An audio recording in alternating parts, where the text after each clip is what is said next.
What's up, Wildcats? I'm your host, Steve Holmes. Thank you all for joining me. Another week here, another episode. We're getting into the holiday season. This will be our final episode for 2024. As we look to, again, change some things up. As you can already see, we're in a kind of a different location here on YouTube. I'm trying to, get the transition over to a live setup done. So that is why you're seeing these neat little things around my overlay is what they call it in the streaming world.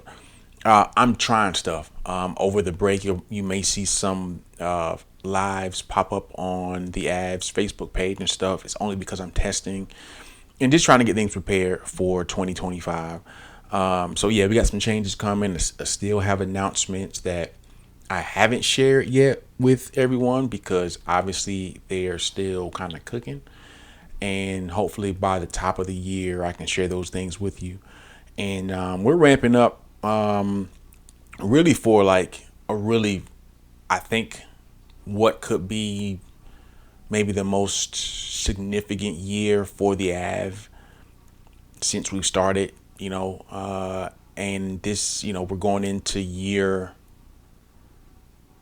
4. Yeah, 29 into 2019 was when we started this, and it's evolved into what it is today. And I'm thankful for the people who continue to support us. I thank you for the people who are just now finding out about us and what we do, and how we, essentially just try to be another voice for Wildcats, a place, an outlet where we can kind of talk about our issues in a productive way. And so we just have a lot more of that coming in 2025, along with some really just, I think, special things that I think you guys are just really going to appreciate. I hope you all appreciate it. We are trying hard to bring you guys the things that you ask for, the things that you want, that you may not see from the institution. Like, we're also trying to fill the gap in some of those areas as well. So just keep your eyes and your ears open. We got a lot of good things coming up. This particular episode, obviously, as we close out 2024, has been a momentous year. What I like to do is give you all like my I don't want to call it a Christmas wish list, because these are more or less things that I want to see in 2025. But since we're in like the gift season and the holiday season and the season of everybody making wishes and all this stuff, we can talk about some of my own personal wishes that I'd like to see from Bethune-Cookman University here in 2025. Things that I think are going to be critical to the growth of the school, and just so I'll be giving you my top 5, and we're gonna jump right into that in a second. Go ahead, before we do all that stuff, hit the follow button. If you're not following us, you'll likely be seeing this on our YouTube channel for the first time. So if you are watching us on YouTube for the first time, maybe you're used to watching us over on Instagram Reels or Facebook Reels, we'll only be utilizing those channels for clips of what you see here on YouTube. So this is now the home of the Av as far as our full length shows go. YouTube is a little bit better for this type of setup, and then we'll soon be ripping the audio from this and turning those into podcasts. So whenever you can't watch us on YouTube, you can pop us on the Av podcast or the Reels podcast, which will be hopefully, again, one of those things that we're looking for in 2025, but step by step.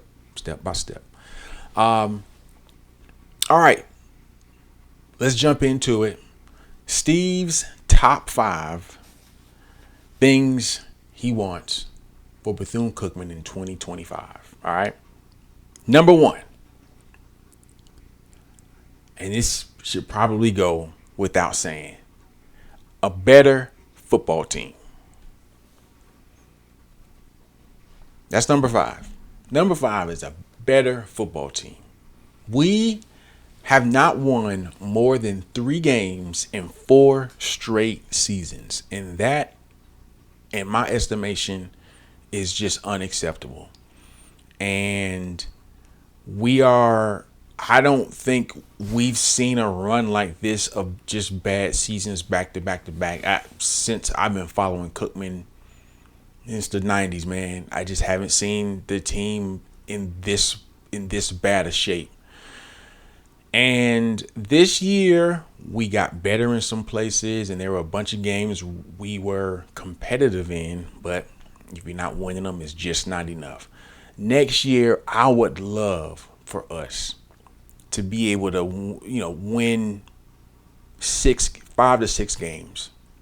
That would be a sign of progress. If we could improve by 4 to 5 games next year, that would make Coach Woody's prospects for his future that much better. Because I can tell you this. If we go another 2 and whatever, or 3 or whatever, 1 and whatever next year, 4 is cutting it close, right? But you do that again, and the calls for a replacement will be a lot louder than they are now. There's some people that want to get rid of Coach Woody today. It's not a lot of people, but there are some people that are like, I tend to, let cooler heads prevail. And again, it's only year 2 for him.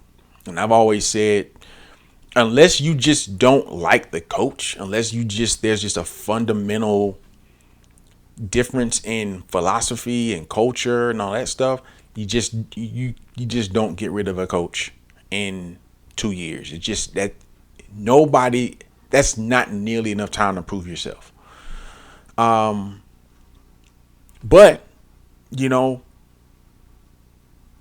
if things turn sour again next year, then those calls for his replacement will be very loud. If leadership actually listens to that, I don't know.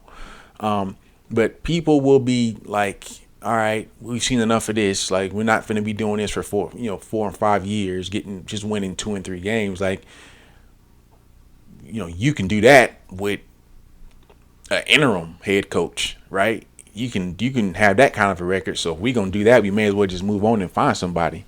The only reason why I think he may likely be given, regardless of what happens next year, why he may be given some grace, is because he's a son of the school, right? He's an alumnus, and that means a little bit more, at least in terms of benefit of the doubt. But again, for football coaches, that only gets you so far. Like, if you're not winning, like being an alumni, there's a fine line between that and an employee when you're not winning.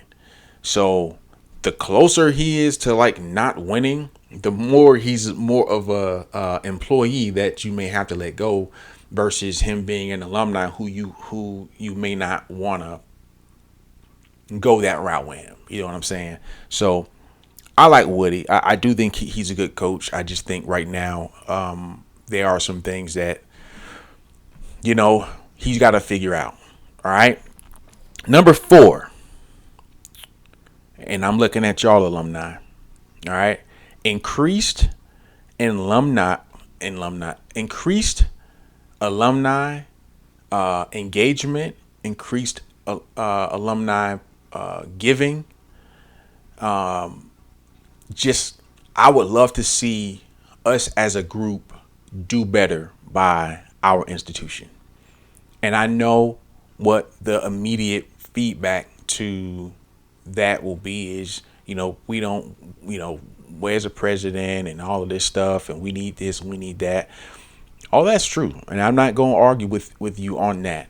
But we still have a duty to be stewards over our institution, because when the presidents come and go and the leaders come and go, right, especially the people that have gone to the school and actually love the school, it's still going to be up to us to make the institution what it should be. And we are the biggest, marketing department for the school. Like there's not a marketing ad or campaign that the school could do that will be any stronger than what the alumni could do. We, and this is true for just general consumer behavior, is we are more willing to trust the opinions of people we know or people in our circles or our villages, our peers, than any commercial. When if a commercial says buy something, right, or do this or do that, we see the commercial. We are all skeptical of ads and commercials, but what we aren't skeptical of are the people we trust. That makes alumni like the biggest marketing tool for this institution outside of, say, the band and the football team, right? So we got to do better about how we, number one, keep our school lifted, and the school has to do its part, by giving us those spaces to where we do feel welcome, we do feel respected, we do feel appreciated as alumni, and they have to do their part. It's not, I do, one, there has to be a meeting, right? There has to, I don't mean a physical meeting, but there has to be like agreement between us and the institution. And again, for the last, I don't know, maybe 10 years, there's just been a disconnect there. And what is positive is that Kelvin Maynor just took over Alumni Affairs. I believe that's his title, a VP of Alumni Affairs. I think if I mess up the title, I'm so sorry. But Kelvin Maynor is a son of the institution. And he's a person who I know loves the institution. And I believe now that he has that title, I believe the Alumni Association now is under his purview. So that's somebody who I believe we can trust to have the best interest of the school at heart, which is great because that's what we want. And so all of these things are getting back in place for us to be able to do our part. And so I think, again, we've just got to do better as alumni. All right, the giving percentages, it's all down. Like, it's all down. 2-3% giving rate. Like, that's just not going to get it done. We're never going to have two legs to stand on if we're literally not giving. So, y'all feeling me there? All right. Number 3. And this is something that I think is not given enough. I don't even want to say recognition, but the school. My wish is that the school has better staffed departments. Half of the issues that we see on campus now is because there's not enough capacity. There's not enough head count and not enough, people to do all the jobs that we're used to being, we're used to seeing or having people do. And it seems like everywhere you go, every department is like almost like a skeleton crew. And part of that could be wages. Some of it is maybe there's an education gap with what they need versus, or maybe a talent gap with what the school needs versus what is available. A lot of that is solved by money, though, right? You pay somebody a good enough salary, you can find good talent. So I remember back at homecoming, me and a friend, another alumni, we were speaking at the business building, Tiffany Spencer. We were speaking at the business department to a class of students. And after the class, we were talking with I think she may have been the dean or maybe the department chair. I'm not sure, but they've had issues with filling certain roles, and so they can't find the right people and this and that. So there's a lot that goes into that. But Some of the issues that we see on campus is due to a lack of staffing and a lack of resources. Again, that goes back to leadership.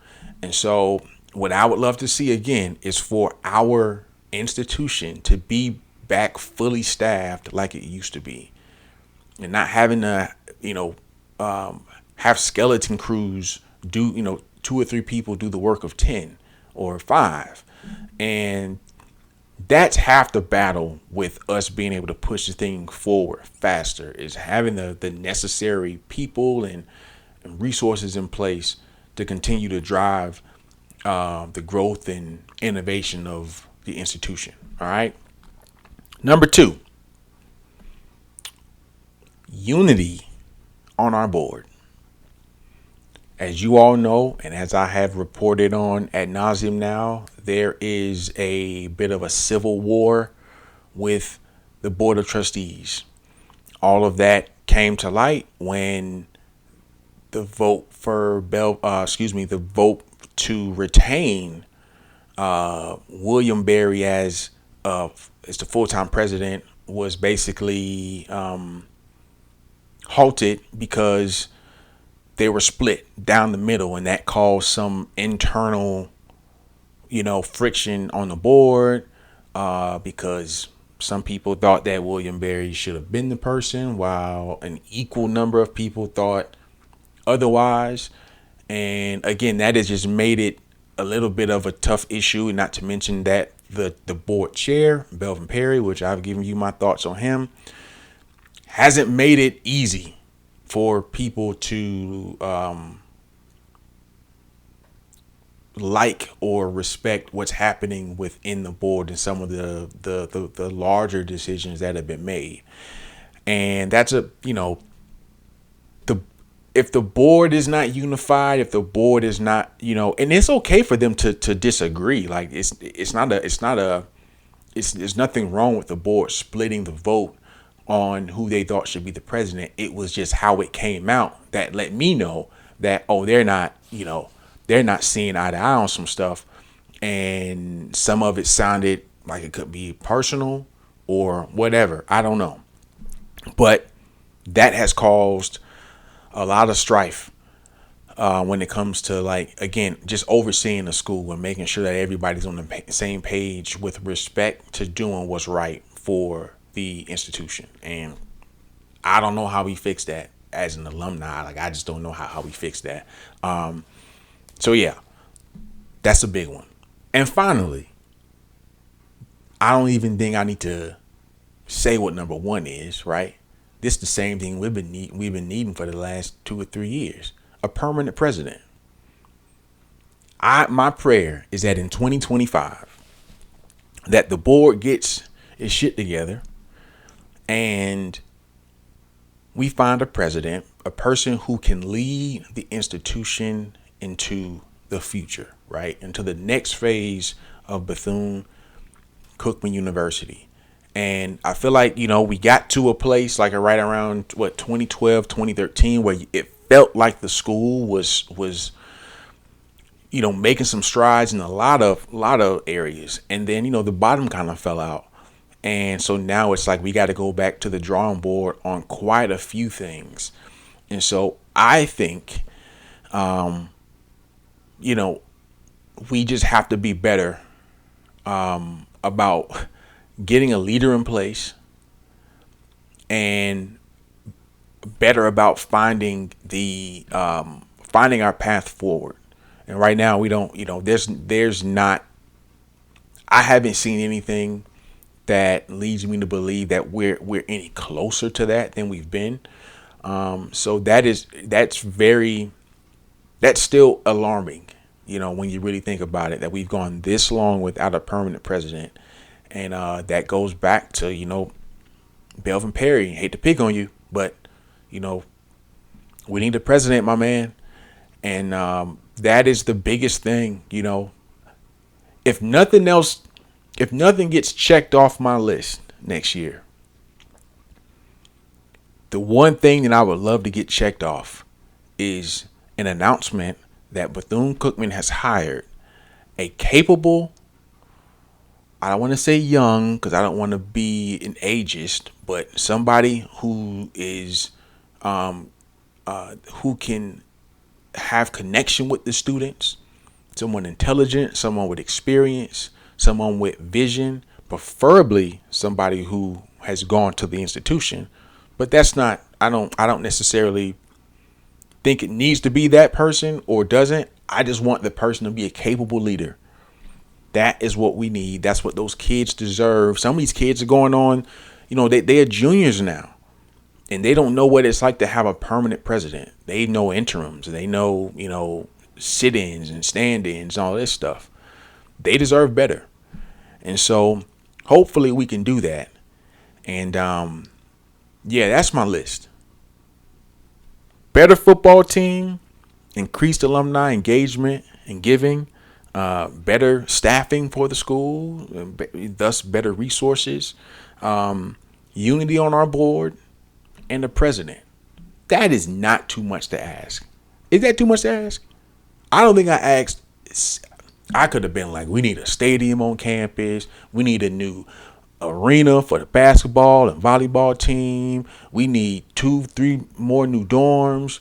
I could have said all of the things that we probably all want, right? The band to travel to every single game next year. Nope. The stuff I want, I think, is very reasonable. And really just improvement from the football team, alumni, for us to do better.